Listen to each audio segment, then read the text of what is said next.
Hey all, it's Monday morning. வீட்டில் மல்லிகைப்பூ இருந்தாலே கண்டிப்பாக குளிச்சுட்டு பூ வச்சுட்டு தான் குக்கிங் ஸ்டார்ட் பண்ணுவேன். அவ்வளோ பிடிக்கும். கிச்சனுக்குள்ளே வந்ததும் first filter coffee decoction ready பண்ணிவிட்டு அரிசி ஊற வச்சுட்டேன். நைட்டு ஊற வச்சுருந்த மொச்சம் ஊறிடுச்சு. எங்களோட டயட் பிரேக்ஃபாஸ்ட்காக குக்கரில் கூடவே 2 எக்கையும் வச்சாச்சு. பிரேக்ஃபாஸ்ட்க்கு கரெக்டாக இருக்கும். லஞ்சுக்கு பார்த்தீங்கன்னா கொத்தமல்லி, கருவேப்பிலை, புதினா போட்டு துவையல் பண்ண போகிறேன்.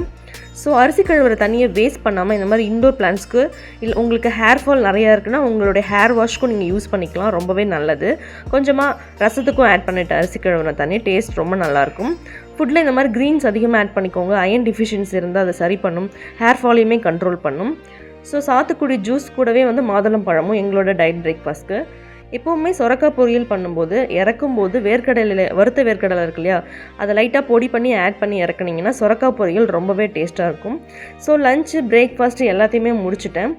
லஞ்ச் வேலை முடிஞ்சாலே வீட்டில் எல்லா ஒர்க்குமே முடிஞ்ச மாதிரி. தேங்க்யூ.